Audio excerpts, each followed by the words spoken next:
भगवान श्री कृष्ण जब जमुना जी के किनारे गौवे चराने के लिए बलराम और उनके सखा ग्वाल बाल सब गए। जमुना जी के किनारे हरी हरी घास गौवे और बछड़े जब चर रहे थे, ग्वाल बालों को खेलने की इच्छा हुई और उन्होंने कहा, कान्हा देखो कितनी सुंदर सुंदर जो है यमुना जी के किनारे बालू चमक रही है और बहुत सुंदर से फूल कमल खिले हुए हैं और कितना शीतल जल है। भगवान कन्हैया ने कहा, हाँ मित्रों, बहुत सुंदर स्थान है। और कहा, कन्हैया अपनी गौवे भी हरी हरी घास चर रही हैं और भगवान कन्हैया और ग्वाल बाल वहीं पर खेलने लगे हैं। कितना सुंदर दृश्य है, मानो समस्त देवता लोग वहाँ पर उतर करके भगवान के लीलाओं का आनंद ले रहे हों। उसके बाद कुछ समय बाद ग्वाल बालों ने कहा कि कान्हा अब हमको जो है कहीं पर बैठ करके विश्राम करके भोजन कर लेना चाहिए। तब भगवान कन्हैया ने कहा, हाँ भोजन कर लेना चाहिए। तब तक एक कंस का भेजा हुआ राक्षस जो अजगर का रूप धारण करके अघासुर वहाँ पर आया। बहुत लंबा सा शरीर, विशाल कायनात बना करके रास्ते में आकर के अपना मुंह खोल करके बहुत विकराल, ऐसा जान पड़ता कि मानो कोई पहाड़ की गुफा हो। और ग्वाल बाल बेचारे उसको देख करके उनको ऐसा लगा कि ये कोई पहाड़ के अंदर गुफा है। तो कहा, चलो अंदर चलते हैं, वही बैठ करके भोजन करते हैं प्रेम से। बोलो गोविंद भगवान की जय हो। अब भगवान की माया से मोहित हो करके अजगर जो है वहीं पर रास्ते में पड़ गया और सभी ग्वाल बाल वहीं गए। तो एक ने कहा, देखो कितनी सुंदर लाल लाल रोट है, जैसे जान पड़ता कोई लावा है, जो पहाड़ से लावा, दोनों लावा जो बहता है। तो किसी ने कहा, नहीं नहीं देखो इसकी आंखें तो ऐसी लगती जैसे कोई विकराल अजगर हो, अजगर की आंखें हों। तो दूसरे सखा ने कहा, नहीं देखो ऊपर का हिस्सा ऐसा लगता कोई विशाल कायनात अजगर अपना मुंह खोले हुए यहाँ पर लेटा हुआ है। तीसरे ने कहा, अगर गलती से इसने मेरा हित करना चाहा तो कान्हा इसको छोड़ेगा नहीं, कान्हा इसको छोड़ेगा नहीं। जैसे बकासुर का हाल हुआ, पूतना के हाल हुआ, वही इसकी भी गति होगी। क्योंकि जब तक कान्हा है तब तक हमको जो है डरने की आवश्यकता नहीं है। उसके बाद भगवान अपने सखा के पास आ ही रहे थे, तब तक ग्वाल बाल धीरे धीरे उसके मुख में प्रवेश करने लगे। वो अजगर सोचने लगा कि ग्वाल बालों को निगल जाऊंगा तो ये ग्वाला तो स्वयं मर जाएगा। इसलिए उसने बड़े मगन पूर्वक मुंह अपना फैलाए रखा। तो दूसरे ने कहा, देखो मित्र कितनी गरम गरम हवा चल रही, जान पड़ता है कहीं जंगल में आग लगी है और उसमें पसपसुई जल रहे हैं और उनकी जो दुर्गंध आ रही है। दूसरा कहता, हाँ मित्र ऐसा ही लगता है।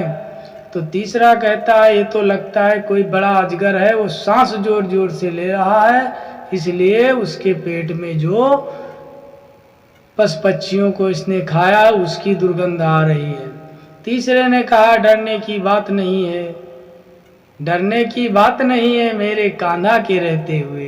अगर इसने गलती से भी हमारा हित करना चाहा तो मेरे कान्हा इसका अंत कर देंगे, क्योंकि हमको अब डरने की आवश्यकता नहीं है। बोलो गोविंद भगवान की जय हो। भक्तों, उसके बाद सभी ग्वाल बाल उस अजगर के मुख में प्रवेश कर गए। भगवान कन्हैया ने देखा कि अघासुर मुंह बंद कर रहा है, मेरे प्रभु कान्हा उसके मुख में अपना हाथ डाल देते हैं। हाथ को इतना बढ़ाते हैं कि उस दुष्ट असुर की सांसें रुक जाते हैं, उसके प्राण निकल जाते हैं।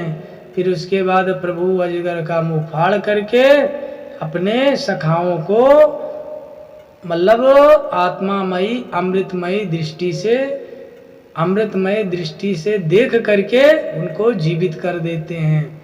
मेरे गोविंद भगवान सबको जीवित कर देते हैं, सबसे मिलते हैं और उसके बाद बाहर आते हैं तो देवता लोग आसमान से पुष्प बरसाते हैं, भगवान गोविंद की जय जयकार करते हैं, अप्सराएं नाचती हैं, गंधर्व गाने लगते हैं, अनेक प्रकार के वाद्य और बाजे बाजने लगते हैं और भगवान के ऊपर और उन ग्वाल बालों के ऊपर परजात वृक्ष के पुष्पों को बड़े प्रेम से लुटाने लगते हैं। उसके बाद भगवान और उनके सखा कहते हैं, कान्हा अब हम बहुत थक गए और हमको भूख भी लगी है और गर्मी भी लगी है, कहीं किसी वृक्ष के नीचे बैठ करके भोजन कर लेना चाहिए। गोविंद भगवान कहते हैं, सखाओं अवश्य भोजन करना चाहिए। सब भगवान के सामने बैठते हैं, गोलाकार आकार बना करके, सभी के मुख भगवान कन्हैया की तरफ रहते हैं और देवता कहते हैं, देखो कितने महान हैं ये, ना जाने किन जन्मों के इनके पुण्य उदय हुए हैं कि जो प्रभु के जी साथ बैठे हैं और उनके लीलाओं का आनंद लेते हैं और भगवान की जय जयकार करते हैं देवता आकाश में अपने अपने विमानों पर से। उसके बाद जब प्रभु जी भोजन सभी सखाओं को कराने लगते हैं और सभी जो जो वस्तुएं अपने घर से भोजन की लाते रखते अपने अपने छीकों को खोलते हैं, तो उनमें क्या है, माखन है, भात है, मिश्री है और अचार है नींबू अदरक का। और भगवान कहते हैं, मित्रों आप भोजन करो सखाओ, और प्रभु भी माखन भात का आनंद लेते हैं। इतने में जब वो जय जयकार की ध्वनि ब्रह्मा जी को सुनाई पड़ी तो ब्रह्मा जी को कहा, मतलब ब्रह्मा जी को ऐसा महसूस हुआ कि अगर ये मेरे प्रभु है और गोविंद है तो कुछ माया करनी चाहिए। उनके मन में एक ऐसा विचार आया तो उन्होंने भगवान की जो गैये बछड़े चल रहे थे उनका उन्होंने अपहरण कर लिया। गोविंद भगवान के जो कौवे बछड़े थे उनको ब्रह्मा जी ने अपहरण कर लिया। तब एक ग्वाल बाल ने कहा, कान्हा कहीं अपनी गैया और अपने बछड़े नहीं दिख रहे हैं कान्हा। तो भगवान ने कहा, सखाओ तुम भोजन करो और हम जाते हैं गौ और बछड़ों को ढूंढने के लिए। और प्रभु हाथ में माखन भात लिए हुए चल देते हैं मेरे गोविंद भगवान। और जब कई जंगलों में जाते हैं कहीं नहीं मिलते तो उनको पता चलता है कि ये ब्रह्मा जी की करतूत है, क्योंकि मेरे गोविंद सर्वज्ञ हैं, सर्वव्यापक हैं, सब कुछ जानते हैं और फिर भी अनजान बने हुए हैं। उन्होंने कहा ठीक है कोई बात नहीं, ले जाओ। जब प्रभु वापस आते हैं तो वहां उनके ग्वाल बाल और सखा भी नहीं मिलते हैं। कन्हैया कहते हैं कोई बात नहीं है, ठीक है, सब ठीक है। और तुरंत मेरे गोविंद भगवान उतने ही ग्वाल बाल, उतने ही सखा, वैसे वस्त्र, वैसे ही सिंगी बांसुरी सारे वाद्य बना देते हैं, उतने ही बछड़े, उतने ही गैये, उतने ही छीके, सब अपने अपने घर को प्रेम पूर्वक जाते हैं और अपनी अपनी माँ को साथ जो है कि बैठते हैं, उठते हैं और स्तनपान करते हैं। उसी प्रकार गौए बछड़े गौशाले जाते हैं। तो इस प्रकार गोविंद भगवान सभी जो है माताओं को स्तनपान किया, इसलिए जो गोपियाएं थी वो भी भगवान के इन लीलाओं का आनंद लिया। कुछ समय बीत गया तो मेरे बलराम जी भगवान ने कहा कि ना जाने क्यों ऐसा मुझको लगता है कि प्रभु मेरे जो हैं और ये ग्वाल बाल और बछड़े सब में वैसा ही प्रेम मेरे प्रति क्यों होता है, क्यों होता है, ये किसकी माया है, किसकी माया है? क्योंकि मायापति तो मेरे प्रभु ही हैं, दूसरा कोई मायापति नहीं है, या किसी असुरी माया है। क्योंकि जितना प्रेम मुझे अपने कान्हा से है उतना ही प्रेम इन ग्वाल बाल बछड़ों से होते हैं।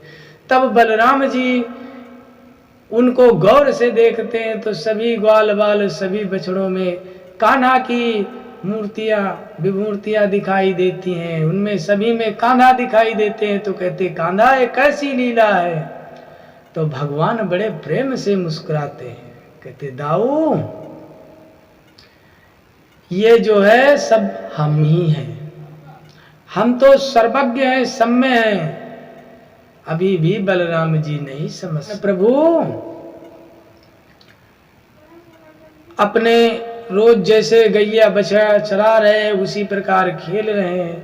ब्रह्मा जी कहते हैं चलो अब देखते हैं कि कैसे गोविंद भगवान हैं। और वहां पर जब आए तो उन्होंने देखा, क्या देखा कि गोविंद भगवान बड़े प्रेम से मगन के साथ सभी ग्वाल बालों के साथ खेल रहे हैं और सभी ग्वाल बाल मग्न है, सारी गौएं चल रही हैं। ब्रह्मा जी खोपड़ी पर हाथ धरकर परेशान हो गए, ये ग्वाल बाल बछड़े तो सत्यलोक में मेरी माया की सैया पर सुले हुए थे, यहाँ कैसे है? तुरंत ब्रह्मा जी सत्यलोक आते हैं, देखते हैं वहां ग्वाल बाल बछड़े वैसे। अब ब्रह्मा जी ये नहीं समझ पा रहे हैं कि कौन असली है कौन बनावटी है।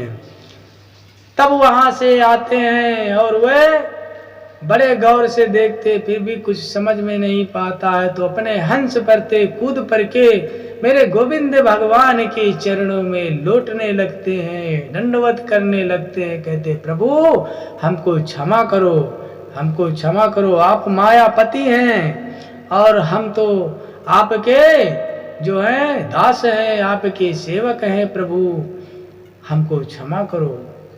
और जे गौ बछड़े हैं ये ले लो। तो भगवान मेरे कन्हैया कहते हैं ब्रह्मा जी मेरे ना कोई गौ बछड़े कहीं गए हैं और ना कभी गए थे, जो तुम्हारे पास है तुम रखो, जो हमारे पास हम रखें। हम किसी को कुछ दे देते तो दोबारा लेते नहीं है, क्योंकि हमको नहीं चाहिए। अब ब्रह्मा जी बड़ी विनती करते हैं, कहते प्रभु जब हम कमल पर बैठे हुए थे तब हमने अपने जन्मदाता को ढूंढने के लिए उस कमल के नल में उतर करके काफी समय तक कोशिश की, लेकिन हमको इस किनारे से उस किनारा नहीं मिला। और फिर पुनः ऊपर आए और हमको जब सुनाई दिया कि आप तप करो, हमने तपस्या की, तब प्रभु आपके दर्शन हुए। भगवान की अनेक प्रकार की स्तुति करते हैं तो प्रभु फिर उनको अनेकों ब्रह्मा दिखाते हैं, अनेक ब्रह्मांड दिखाते हैं, नारद अनेक नारद अनेक सारी सृष्टि दिखाते हैं। अब ब्रह्मा जी परेशान हो जाते हैं कि हम किस लोक और किस माया में फंस गए, और ब्रह्मा जी को कुछ नहीं सूझता है। फिर ब्रह्मा जी अपने नेत्रों को बंद कर लेते हैं, क्योंकि भगवान के सहस्त्र मूढ़, सहस्त्र हाथ, सहस्त्र भुजाएं अपना प्रभु ने विराट रूप दिखा देते हैं और ब्रह्मा जी की आंखों से कुछ नहीं दिखता। ब्रह्मा जी अपने नेत्रों को बंद कर लेते हैं। बोलो गोविंद भगवान की जय हो।